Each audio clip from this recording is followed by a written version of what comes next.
In the traditional telling of the Jesus story, one gets the feeling that Joseph and Mary were more or less isolated during the nativity sequence and subsequent flight to Egypt. The Casey readings provide an alternative account that places the couple in a secure Essene social support network. The first level of support was provided by a handmaiden for Mary, appointed by the Essene leaders at Mount Carmel. Josie was one of the 12 maidens who were candidates for the motherhood of the Messiah at the Mount Carmel temple. Josie was close to Mary when the angel confirmed Mary as the chosen one on the steps of the temple. When Mary was selected to be the mother of the Messiah, Josie remained committed to the process. Later, when Mary was pregnant, Josie was ready and willing to commit her life to being a servant for the family of Jesus. Additional support was provided during the journey to Bethlehem. Joseph and Mary were part of a group that included some of Joseph's carpenters and helpers.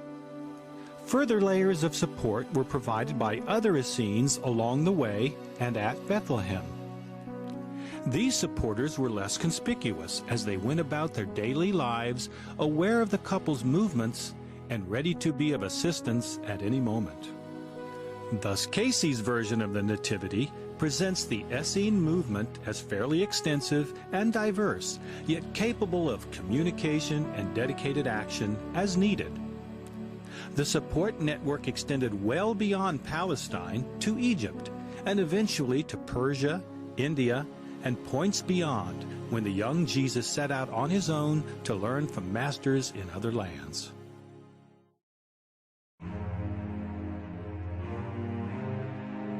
In compliance with the Roman edict to register for taxation in the city of birth, Joseph and the very pregnant Mary made the trek to Bethlehem, seat of the house of David, of which both Joseph and Mary were descended. The road and village were busy with great crowds of people on the way from the hills of Judea to this small settlement only a Sabbath day's journey from Jerusalem. Casey reports that they arrived in the cool of the evening and were questioned by both the political and religious authorities. It was twilight when Joseph finally approached the inn, seeking lodging. The establishment was filled with others who were also there to be polled for the tax. Then the answer came, no room in the inn. Disappointment washed over Joseph's face as the rowdy crowd laughed and jeered at the sight of the older man and beautiful girl, heavy with child. So far, the story closely parallels traditional accounts in the Gospel. However, Casey provides another layer to this traditional storyline. There was an Essene support network operating behind the scenes. We are told that the innkeeper is actually an Essene who is well aware of the big picture. He knows of Mary's sacred gift and doesn't want it to be delivered amongst the raucousness in the inn. Other locals, who may also have been Essenes, were aware of the proceedings as stories were whispered from one another of Mary's selection by the angel on the temple steps, and of what had taken place with Mary's cousin, Elizabeth. Thus many quickly joined in the search for some place for the birthing of the Messiah. As a further aside, we are informed that the innkeeper's daughter took an especially active role in searching for lodging and assisting Mary. Promptly a place was found under the hill in a stable, above which the shepherds were gathering their flocks into the fold. There the child was born at the midnight hour. The family remained in Bethlehem for 21 days through the period of purification of Mary.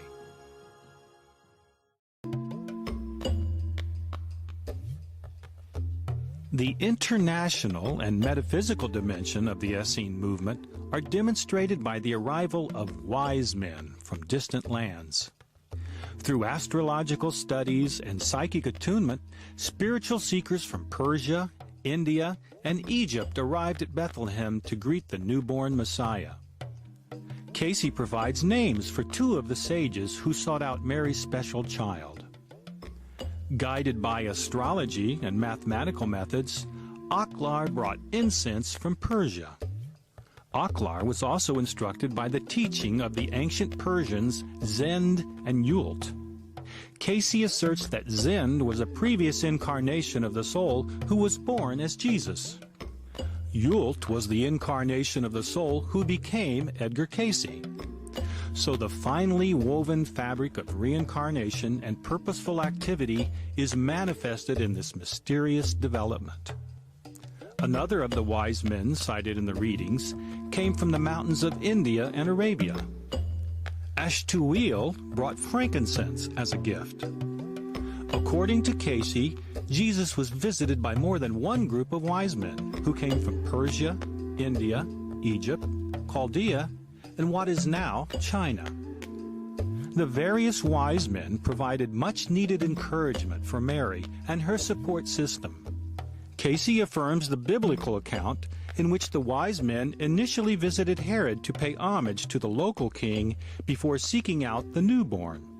However, the sages do not report to the ruthless king as they exit the land, a slight that enrages the king of Judea.